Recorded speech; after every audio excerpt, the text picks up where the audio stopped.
Spēcīgas lietas, tad, kad tas šķīst, pēkšņi nāk tā atklāsme un apgaismība un kaut ko sāk jēgt, un tad ir lietas, kā to visu sakārtot. Un arī šī dziesma par lielu kārtību, par lielu secību un par lielu mantojumu un par daudzām citām vērtīgām lietām, kam ir sava vieta. Ja to neievēro to savu vietu, savu secību, no tā viss ir ārā izrauts no konteksta. Viņš ir bez saknēm, viņš ir bez piederības, bez varas, bez vajadzības. Es ļoti lepojos ar savām saknēm, es ļoti lepojos ar saviem radiem, es ļoti lepojos ar saviem skolotājiem, ar savu darbu un saprašanu. Un paldies Dievam, ka tā saprašanā ir tik tālu, lai nesabojātu tīšām ar prātu. Un es lūdzu šovakar katru ventspilnieku, katru ventiņu, kas jēdz lietas vairāk, plašāk, kas ir dzīvojis taču ilgāk un pieredz bagātāks par mani ar viedāku ziņu, padodiet to mācību viens otram, padodiet mācību man, lai nākšā reizē stāstītu vēl labāk. Šodien es gribu pastāstīt par Ventiņu tautas tērpu. Strādājot Ventspils muzeja filiālē amatu māju, par skolotāju, es esmu izstrādājusi tādu mācību nodarbību priekšmājturības skolēniem, lai var pētīt, kā lietišķā māksla tiek pielietot tautērpu darinot, kā tradīcijas tiek pielietotas tautērpu valkājot, to pārmantojot.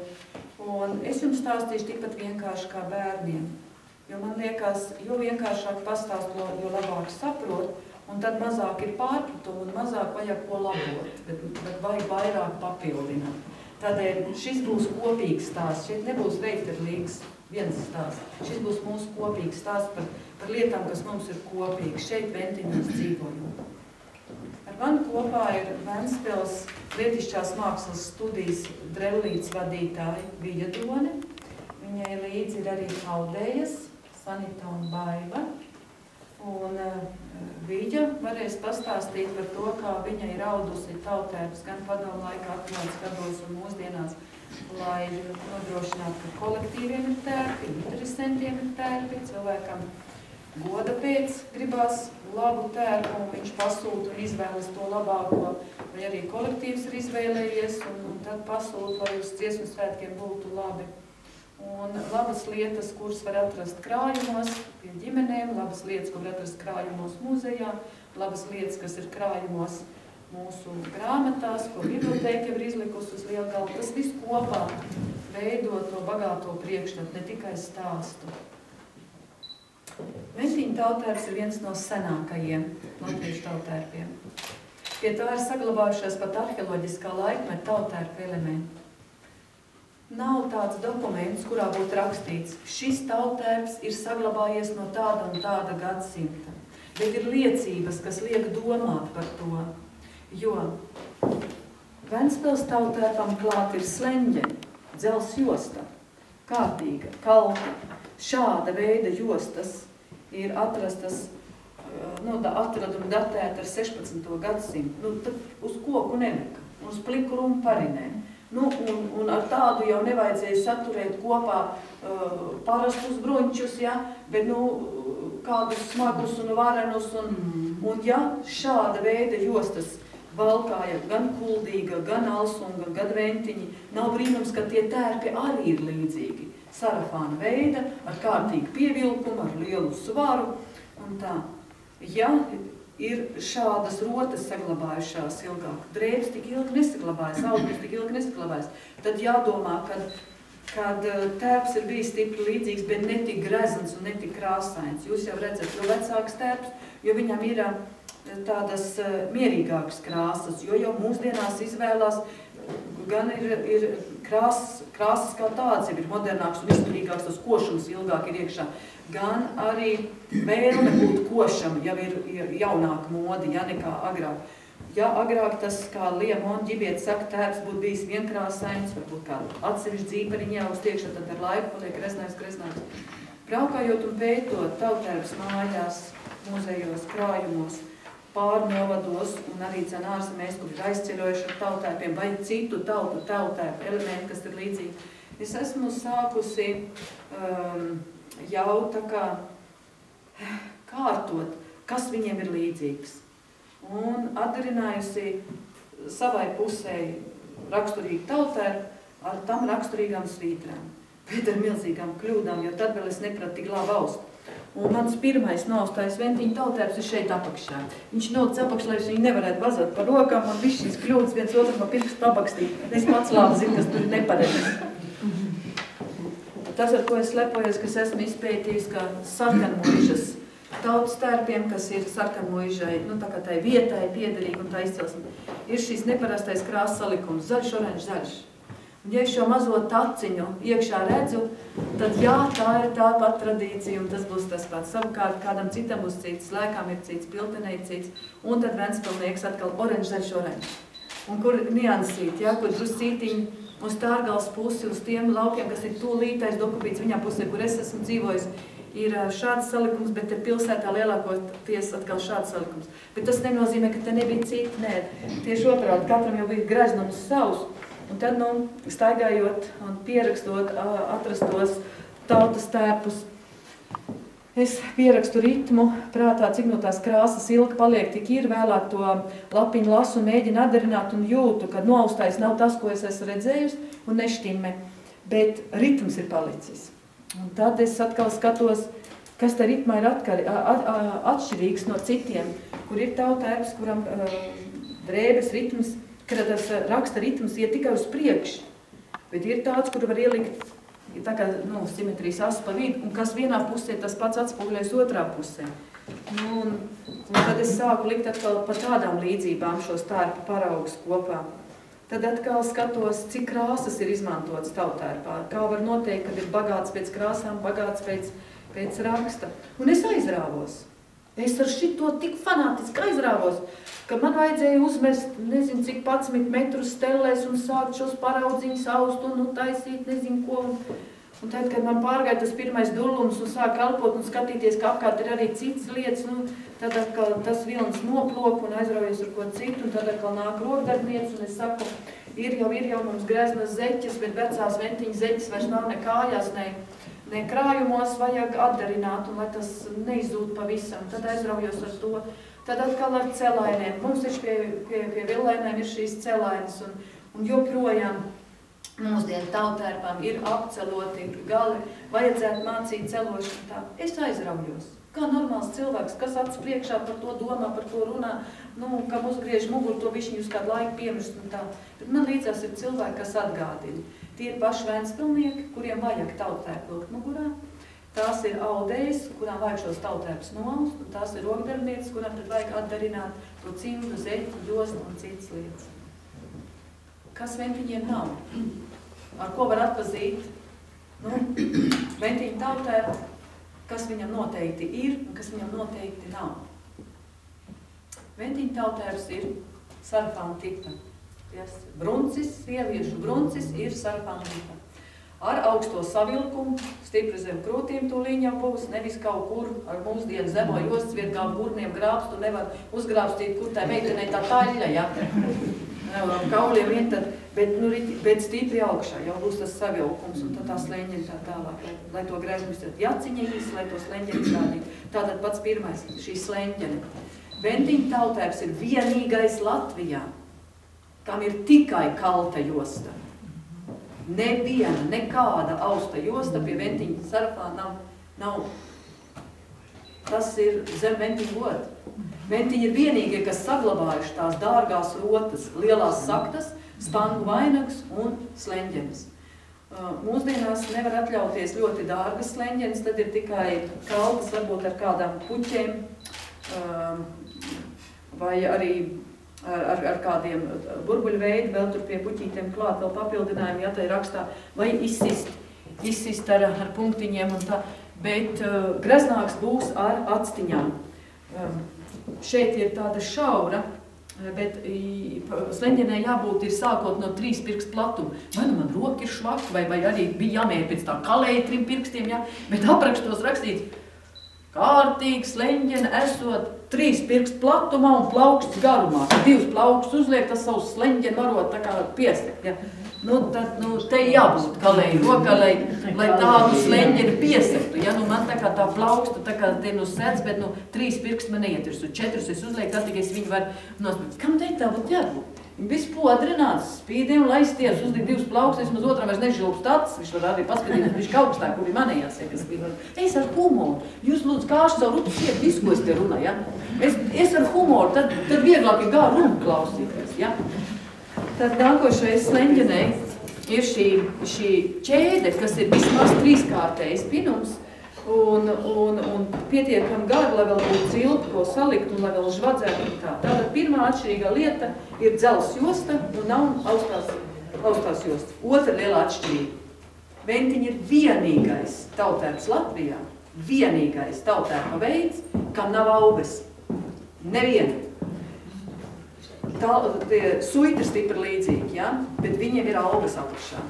Kuldīgi ir stipri līdzīgi, bet viņiem ir sviedra drāna apakšā kā tāds, ko viņi sauc pa lupat, ja? Tāds lielā drāna, ko viņi apviņ. Bet ventiņiem ir šis 4 lakats sējums. Sviedra drāna var būt kokpilns lakats. Agrāk sviedra drāna bija lina auds, ko īpaši sēja, un tad tālāk nāca vispārējie godu lakati pāri, bet nav aubes. Nākošais, ar ko atšķirās. Saktas ir tikai ar uguņiem. Bez uguņiem saktas nav. Ko es biju domājis? Ar uguņiem, ar akmeņiem. Tātad ar stikla actiņām.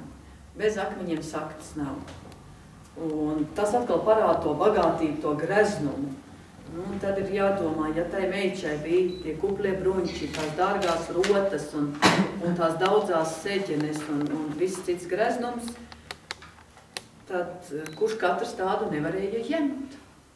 Viņš nebija spējīgs tādu dabūt, vai ne? Gribēt tā var, bet paņemt tā nevar, ar ko tad aizmaksās. Izrādās, ka grezna sleņģene, kas ir ar visām acīm un kam virskārta ir klāta ar bronzas kārtu vai pat apzeltīta, ir zirga vērta. Tad vēl viena sleņģenes vien jau zirgs jādod, vai ne pretī.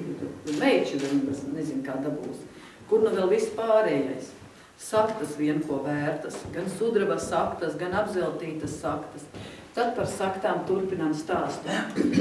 Pie rīkles, pie rīkles sakta ir no šāda izmēra līdz šāda. Skaidrs uzreiz, kur sakta piespraust pie rīkles, lai nav tā, ka es ieraugu dziesmu svētkos tik liela viena rindene piergrūsta pie rīkles, ka ne galvu nolocīt, ne kādam pateikt, ja? Tad nākošais uz krūtīm pie krekla sakta varētu būt no šāda izmēra līdz šādam. Skaidrs, ka dižāk tur nav ko kraut, vēl dižāk būtu jāliek pie dižākas mantas, ko sauc par seģeni. Un tad seģenes ir dažādas. Par tām bišķi vēlāk, tad par tām saktām. Tad uz krūtīm varētu likt 2 rindeni, jūs redzat, ka acis ir 2 rindās, bet varētu likt arī 3 rindeni. Man nav 3 rindeni, man ir bildi. Jūs nedomāt, galīgi nezinu un nav redzējis, kāds izskatās. Tas ir 2007. gada kalendāra vāka. Gabals nogriezts, ja? Tātad 3 rindeni, kur tās acis ir 3 rindās. Ja jūs ievērojāt, nav pa vidu tie burbuļi, kādi ir suitiem. Suitiem arī ir 2 rindenes, 3 rindenes, bet viņiem starp acīm, starp šīm stikla akmentiņiem, pa vidu ir tādi kalti burbuļi klāt, ja tās burbuļi saktas, tas vērtīgās. Tā var redzēt, vai ir suitu sakta vai ventiņa sakta, kurai pusē vairāk, kuras saktas raksturīgs. Bet tas nenozīmē, ka es nevarētu atļauties aiziet nopirkt suitu saktu un to piespraust un padižoties. Ja jau tirgu man iekrīt acīs, iekalīt grīdai šausmīgi gribās, un to jāpērk nos. Lai es riņķī to dišu saktu apskatīt. Un tā, bet jābūt arī saprašanai, kādas detaļas ar ko var komplektēt kopā, lai tomēr to piederību savai vietai un ar to tautēpu atbilstoši, lai savai vietai būtu tā godam tērpies un izrādījies. Tātad, vienrindene, divrindene, trīsrindene, bet vēl var būt arī dišsaktas, kā vairogsaktas un derības saktas. Derības saktām šeit ir tāds skaists rociņas sadavušās, jā, tāds ļoti skaists tas elements. Un vēl var būt, šeit ir piramidāls veidojums, bet tur var būt tā kā puķis vien virs otra, arī kā piramīdā. Tātad šīs piramīdas var būt veidotas kā kaltas puķītes vien virs otra, vai arī kā piramīda pati, kas ir ļoti raksturīga vairosaktām, tām lielām dišsaktām priekšā. Šo sauc par vīkali. Tā sauc arī otra aušanas studiju Ventspils amatu mājā, un šobrīd studijas vadītāja, vīkala studijas vadītāja Irita Zalba Vācijā, starptautiskā izstādē ar saviem darbiem pārstāv neparāstu tehnoloģiju, kurā dzimta ar Dievu ir austie darbi, un lai viņiem tur labi veicās. Tādēļ jums ir sveiciens no vīkales, un ja jūs gribat zināt, kas ir vīkale, tad šis apģērba gabals ir vīkale. Un pirmo vīkali ļoti skaisti un grezni es ieraudzīju Vijas Donas austo. Un labu laiku ar šo tad arī greznojos. Un tad, kad bija saka, kur man vīkali? Nu, nekas cits neatlika no pūrlāts ārā un teikt, ka esi atrāds. Jā. Un viņi ir sīkrūtāji vīkali. Bet šitā ir dižu. Kas raksturo tās rūtis? Tas nosaukums tāds ir. Tāpēc, ka rūtāji. Nē, baltvīkali ar vēl ir. Balta. Vienkārši mums nav vārds villaine. Nav tāds vārds villaine. Ir vildrāna, vīkala, vēl varētu teikt seģeni, ja? bet apģērba gabals kā tāds pamatā ir vīkala. Es nepārcēšu tā vārdu izcels, tur kādam filologam jājautā, ar kādiem vārdiem vēl viņš ir atniecīgs, bet man patīk tavs jautājums, tas liek man domāt vairāk. Ja? Un ir dižrūtaini vīkali un sīkrūtaini vīkali. Kas vīkalē ir neparasts? Tādi liekas prasa drēbi. Uzauštu, šitais gabals ir vienkārtins, tālāk nāk trinīts. Tad nemaz tā nevar pēc telēm sēsties klāt un nost ir jāmāk no vienu un to pašu nītījumu izaust ārā, lai šeit mala būtu vienkārtins un tālāk viņš aizies trinīts. Tas viss ir jāmāk. Un tad tā viss tā rūt tā aprēķināt, lai to greznumu tā arī iznest. Šādu vīkalu var uzlikt tādos prastos svētkos. Pēkšņi vieši saradušies, uz kamiešiem kaut kas jāuzmet, gods drāns neliks, bet vīkali uzliks. Tad tas ir tas, ko liks ap nākošā kārta. Ja ir kas svētki dižāk, tad uz šo kraus virsū dižāk, to seģeni. Un tad viņi iznāks tā kā apakšējā. Tā viena uz otru. Jā, viena uz otru, jo tu bagātāks ar pulkars kāci. Nav nekāda knapasība. Jā, tad šī paliks apakšā. Tāpatās, ka ir apakšsvārka un virssvārka, tāpatās būs tāda. Apakšējā vildrāna, tā vēl nāks virsū tā seģena, apakšņa virsējā. Ko tad var likt virsū nākošo? Tā varētu būt šāds seģeni, zilāns, mēļs zils. Jā, mēs dikt meklējam. Mūsdienās, lai varētu atdarināt un dabūt tādu mēļs zilu tonu, krāsot, tai nevar nokrāsot, jo krāsvielas ir ar to indigo zilo pilienu. Un tas noēd visu pārējie toni. Izfušie regalīgi. Nevar dabūt to veclaicīgi, jo tas ir arheoloģiskā laikmeta. Apģērba gabals, kas ir saglabājis par mūsu tradicionālo tautē, viņš ir mēļi zils.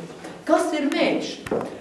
Leišu valodā mēle ir zilā krāsa, un prūšu valodā melne arī ir zilā krāsa. Un tad jāsāk domāt, atkal pie kāda filologa jāiet jautāt, ko vispār nozīmē vārds melns. Tumši zils noteikti. Melena, vai ne? No prūšu valodas melne ir Noks mellenes, tāds. Un jā, noks ir tās paši. Jā, melene. Un arī tās tumši zilās. Un tā, cik neparasti, kad padomā par tautēru, padomā par krāsu, padomā par vārdu un visu ko citu, kad nevar nodalīt un pētīt tikai to vienu jomu, te jājēdz bišķiņ vairāk. Un nevis man pulkiem mācās, lai es apjēdu to visu, kas man tagad ir acis priekšā. Varētu teikt mēlene, varētu teikt zilāns, bet biežāk saka mēlene par mēļo tonu.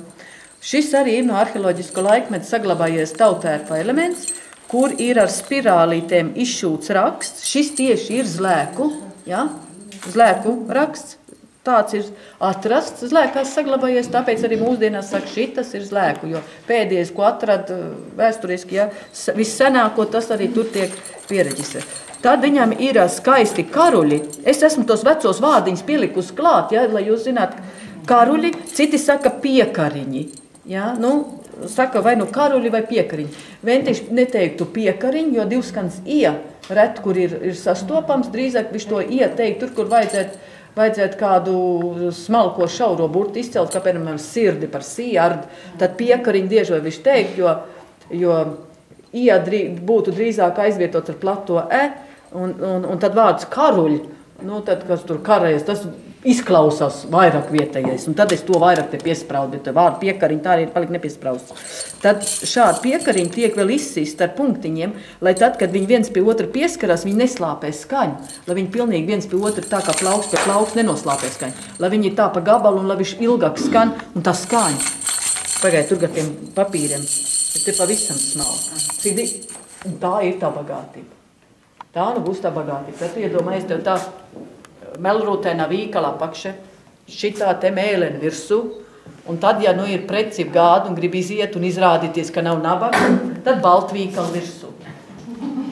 Bet baltvīkala virsū jāliek tā, lai viss šitais te dārgums ir ārpusē. Un to jūs redz arī bibliotēkas materiālos izliktajās grāmatās. Nu tā sasegušies ir ļoti. Bet vajag apskatīt, kas tur vēl ir apakša, vai ne? Nevar būt, ka ir tikai uz kājām tie bruņči, virsū tās vildrāns, un spīd tas sakts, un spīd tas sleņģens, kaut kam vēl ir jābūt. Nu, un tas, kas kaut kas vēl ir, tā ir ļoti grezna blūzīt un ļoti atšķirīgi jaciņi. Kāds atkal nav ne suitiem, ne kuldīgai, pilnīgi atšķirīgi. Tad par to kreklu. Ģēsies par to kreklu. Kreklam ir stāvkrādzis, izšūts baltā darbā. Tāpat tās izšūts ir piedurkans un uzpleciņi. Uzpleciņš tātad nāk šeit. Tas viss ir izšūts. Tagad mēris, ja mums iet uz tirgu un jānopērki no kādas rokdarbnieces jēdzīgs krekls, es varbūt neprotu izšūt. Es varu no rokdarbnieces nopirkt. Es varbūt naudu var nopelnīt kā citādi. Varbūt ādu vai kodarbu, varbūt mēdu vai sviestu uz tirgu ir aizveids, bet baltu kreklu es varu nopirkt un mājas pārnes man jānopērki kaut kas labs, lai citu ventiņu man nenoreik kā raibu sūni. Jānopērki vērtīgs. Tātad pie krekla 3 pirksti biezumā, jā, tas raksts. Uz uzpleciņu 2 pirksti un uz piedurkanu 1 pirksts. Es paskatās, šim uz piedurkanu vispār nekas nav. Es viņam stiepu rokas sveicināšanos, viņš paskatās jau nabaks. Ja šis viņam būs tuvāk pie acim, tur varbūt pat acis neuzmet, viss cauri tapīts. Iesmeklis labāk. Ja? Skatāmies, jā, te jau ir 1 pirkstu uz piedurkanu, 2 pirkstu uz uzpleciņu, 3 pirkstu, tas jau ir ļoti labs. Jā. Šis ir neparasts krekls, neparasts. Šis ir Vijas Dones krekls, jā. Un šūts ir no mantota lina palaka. Lins tur spēku pieviet. Lai viņam būtu spēku un erku, stāvēt uz saviem kātiem, aust un mācīt vēl cits, tad viņš ir no mantot ļoti labi lina krekls. Patiesību stāst bija. Ko? Jā. Negalīgi nav apkārt. Gulēts man nebūs tā palaka. Jā, namielēts. Un tā. Un arī meistars, kas to ir darinājis, ir īpašs cilvēks. Un tā ir Ilmāra Rupmana. Ventspilnieki pazīst šo rokdarbnieci Audēju, kas kādreiz studiju vīkalu vadīja. Un tā nu jau viņi ir aiz saulē. Un bet viņas darbs vēl turpina dzīvot, līdz ar to meistars vēl ar saviem darbiem un caur saviem darbiem ir pie mums. Tas ir tāds īpašs. Tad vēl pa kreklu. Kreklam ir arī piedurkana platums. Un šis krekls nāk no zlēkam kopā ar šo zlēku tērpu. Un krekla piedurknē ir jābūt tik platai, cik klēts dora atslēga. Ja te es uzlikt atslēgu, man vairāks viena aiz otru vai kabinā, tad iedomājies, cik plati tā piedurkana. Kas augšā te ir pa skaistu savilkumu un kas pa smuku savilkumu ir apkārt piedurknē. Kad mūsdienās šuj krekls tik plats piedurkans neuzšuj un tā brīnās, ka uz pleciem neiznāk greznam pievilkumā manta. Nu, ko tad tādu knapu drēbi piegriež, kas akali zem ventiņu goda? Nevar nekādu greznumu iznest. Šeit baltais darbs ir tikai virspusē. Drēbi krādziņam ir dubulti, bet baltais darbs ir tikai virspusē. Šeit pie zlēka krekla jūs redzat to pašu. Ja? Tātad baltais izvilkums ir tikai virspusē. Otra puses nav. Bet greznam kreklam baltais darbs ir tāds šūts, ka izvilkums ir pa abām drēbēm un sašūts tās abas puses kopā. Līdz ar to tas stāvkrāks ir biezs, stingrs stāvs. Kam te tāds stāvkraugs maidzīgs ir, ko? Te tā, līdz pat rīklim. Ne par augstumiet runa, par godu. Kam nav vairs sveidans sveitīt un jāskatās zem kājām, kuri nepadarītie darbi, tas noloc galvu, atlocas krādziši, un pēc krādziņa var redzēt, ka tas nevar iet godam galvu pa cēlus. Bet ja saimniec var iet galvu pa cēlus, tad tāds stāvkrādziši vaļā neatlocas, bet stāv ciet godam. Nu, un dažs labs, lai to stāvkrādziņu ciet noturē, tur vēl piesien striķiši un tā skaisti piesien, to striķis iekšpusē glabā. Reizēm kāds saka, aizsprauž priekšrekā, bet tam krāgam pašam ir tā jāstāv.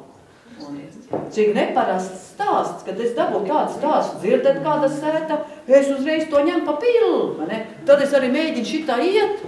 Saproties, tiešām nevar paskatīties zem kājām, jo tas krāks uzreiz locas vaļā. Tikai tā vien, ja nav apdarījis savlaicīgi, tad nebija ko godu rāns vilkt mugurā. Cieviņi nāk iekšā, bet vēl vajag šurit šuru, ne uzcirtīsies un tā pabeigs. Neko vairs nevar. Tā, jūs nav apnikuši? Nav vēl apnikuši. Nu, vēl ir viens apģērba gabals, ko sauc par jaciņu. Jaciņi ir tik tam īs. Jaciņi ir tik īs, lai nepiesēd sleņģeni. Ja? Tad ir tāds, šis tas manekens vispār neatbilst tam izmēram. Ja?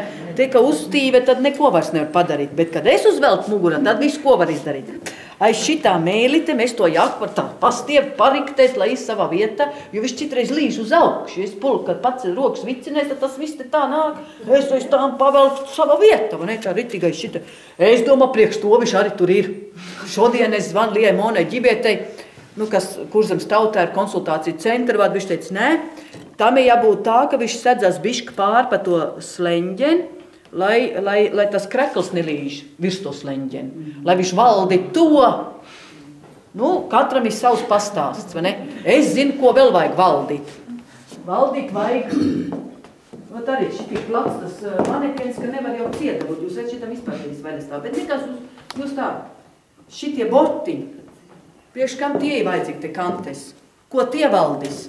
Un kad tāds bortiņš gar sāniem noliek un te visu nosprauž uz sleņu, tad jūs saprot, kas ir valdīts un kas ritīgi stāv uz priekšu.